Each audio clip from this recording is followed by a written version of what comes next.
солибистия тамоми масъалаҳои баҳснок аз байн бурда пешниҳод кардем барои имзо ва чил ки дар маъруза гуфта шуд бо фармони президент вая маъқул донистам ва 14 сентябр дар арафаи ҷашни 30-солагӣ ба имзо расонида шуд.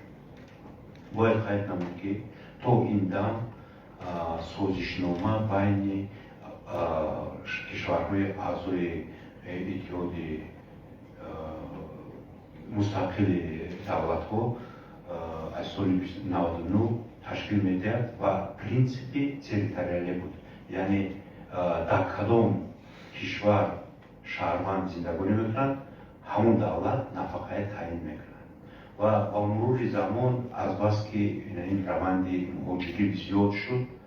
аксарияти муҳоҷирои мо кор мекунанд дар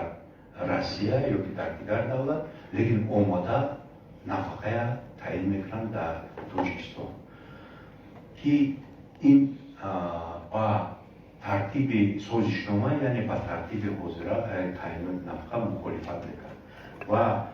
созишномае ки мо бастем имсол ба мо имкон медиҳад ки агар тамоми муҳоҷироне ки дар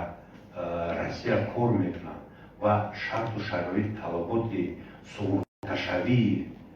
музди меҳнатшона риоя кунанд ва ё барои ҳамон собиқаи корӣ дар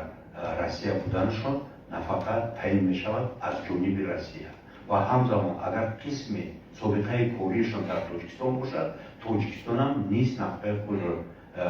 таъмин мекунад. Яъне нафақа барои ин шахсҳо аз ду қисм иборат мешавад, вобаста мутанасибан ба он собиқаи корӣ ки дар ин давлатҳо кор карданд ва баъд аз ба имзо расонидан ин шартнома ба воситаи ахбориён ман даъват кардаем ки ҳамин чиза фаҳмода диҳем ки бештар шаҳрвандони мо ба машғулиятҳои расмӣ